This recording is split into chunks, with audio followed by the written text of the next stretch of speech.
East में जारी संघर्ष ने अब एक और खतरनाक मोड़ ले लिया है, जिससे पूरी दुनिया की चिंताएं बढ़ गई हैं। ईरान के इस्फहान केंद्र को लेकर इजराइल और अमेरिका के बीच तनाव लगातार चरम पर पहुंचता जा रहा है और इस संवेदनशील इलाके में सैन्य गतिविधियां तेज हो गई हैं।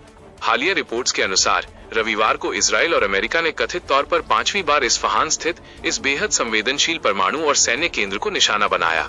इस सैन्य टकराव के बीच एक लापता अमेरिकी पायलट को सुरक्षित निकालने का दावा भी सामने आया है, जिसने इस पूरे घटनाक्रम को और भी ज्यादा संवेदनशील और पेचीदा बना दिया है। ईरान की तरफ से जारी किए गए ताजा आधिकारिक बयानों और दावों ने स्थिति को और ज्यादा कठिन और जटिल बना दिया है। ईरानी अधिकारियों का कड़ा रुख अपनाते हुए कहना है कि अमेरिकी पायलट को बचाने के लिए चलाए गए रेस्क्यू ऑपरेशन के दौरान ईरानी सेना ने जबरदस्त जवाबी कार्रवाई की। ईरान का दावा है कि उन्होंने इस दौरान अमेरिका के 2 अत्याधुनिक C-130 हरक्यूलिस एयरक्राफ्ट और 2 ब्लैक हॉक हेलीकॉप्टरों को मार गिराया है। इन दावों के समर्थन में ईरानी पुलिस फरवाजा द्वारा एक वीडियो भी सार्वजनिक किया गया है, जिसमें कथित तौर पर नष्ट किए गए अमेरिकी सैन्य विमानों के मलबे को दिखाया गया है। वीडियो में ये दावा किया गया है कि अमेरिकी एयरक्राफ्ट्स को तकनीकी खराबी या हमले के कारण टेस्ट लैंडिंग के लिए मजबूर किया गया और बाद में ईरानी प्रहार के कारण वे पूरी तरह से तबाह हो गए। फुटेज में कुछ व्यक्तिगत दस्तावेज और सैन्य साजो सामान भी दिखाई दिए हैं, जिनके बारे में ईरानी मीडिया का कहना है कि वे एक C-130 पायलट से संबंधित हैं। इन सामानों में पहचान पत्र, इजरायली प्रवेश परमिट, क्रेडिट कार्ड और कुछ राशन सामग्री शामिल होने का दावा किया गया है। ईरान की आधिकारिक न्यूज एजेंसी ISA ने दक्षिणी इस्फहान क्षेत्र से ये फुटेज जारी करते हुए इसे अमेरिकी सैनिकों द्वारा हड़बड़ी में छोड़ा गया सामान बताया है। इसी बीच सोशल मीडिया और अंतर्राष्ट्रीय मीडिया में एक और वीडियो तेजी से वायरल हो रहा है, जिसमें एक आधुनिक फाइटर जेट पर जमीन से भीषण गोलीबारी होती दिखाई दे रही है। वीडियो में साफ तौर पर देखा जा सकता है कि विमान पर लगातार एंटी एयरक्राफ्ट गन से फायरिंग की जा रही है। पायलट विमान को बचाने के लिए कई हवाई करतब दिखाता है और उसे सुरक्षित निकालने की कोशिश करता है, लेकिन अंत में वह विमान आग की लपटों में घिरकर नष्ट हो जाता है। हालांकि इन वीडियो की सत्यता की किसी भी अंतर्राष्ट्रीय एजेंसी द्वारा अभी तक स्वतंत्र पुष्टि नहीं हो पाई है, जिससे ये घटनाक्रम और भी रहस्यमयी हो गया है। मिडिल ईस्ट में जारी इस भीषण संघर्ष को अब 38 दिन पूरे हो चुके हैं और इस दौरान दोनों ही पक्षों की ओर से बड़े और चौंकाने वाले दावे किए जा रहे हैं। ईरान का स्पष्ट कहना है कि उसने इस युद्ध में अमेरिका की सैन्य प्रतिष्ठा और ताकत को भारी नुकसान पहुंचाया है और उनके उन हथियारों को नष्ट कर दिया है जिन्हें अब तक अजेय माना जाता था। दूसरी ओर अमेरिका और इजराइल की तरफ से इन दावों पर आधिकारिक प्रतिक्रिया बेहद सीमित और संभली हुई रही है। रक्षा विशेषज्ञों का मानना है कि युद्ध के दौरान इस तरह के दावे और वीडियो अक्सर नर्व वार यानी मनोवैज्ञानिक दबाव बनाने के लिए भी जारी किए जाते हैं, ताकि दुश्मन सेना का मनोबल तोड़ा जा सके।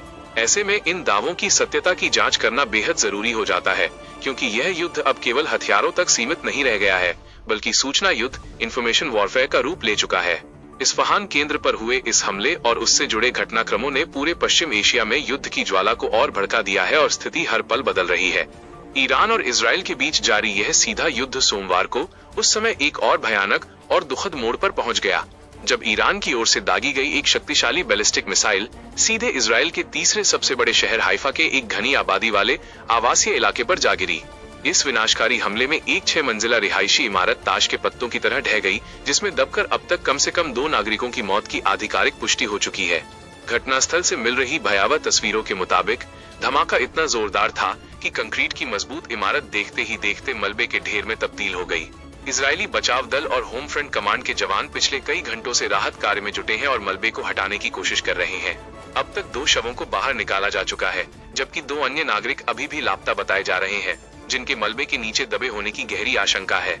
हाइफा के पुलिस कमिश्नर ने मीडिया को संबोधित करते हुए बताया कि राहत कार्य अत्यंत चुनौतीपूर्ण और संवेदनशील है, क्योंकि आशंका है कि मिसाइल का मुख्य वॉरहेड मलबे के नीचे दबा हो सकता है, जो फटा नहीं है।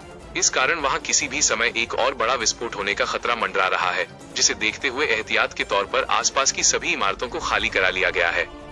हाइफा में हुए इस हमले में घायलों की संख्या भी काफी अधिक है, जिनमें एक 10 महीने का मासूम बच्चा और एक बुजुर्ग व्यक्ति शामिल हैं, जिनकी हालत अस्पताल में नाजुक बनी हुई है। पूरे इजराइल में इस समय दहशत और तबाही का मंजर दिखाई दे रहा है। हाइफा पर हुआ ये हमला ईरान द्वारा शुरू किए गए उस व्यापक मिसाइल अभियान का हिस्सा है, जिसके तहत इजराइल के कई प्रमुख शहरों को निशाना बनाया गया है। रिपोर्ट्स के अनुसार पिछले 48 घंटों में ईरान ने अपनी नई पीढ़ी की खैबर शिकन और फतेह जैसी हाइपरसोनिक और उन्नत मिसाइलों का खुलकर इस्तेमाल किया है।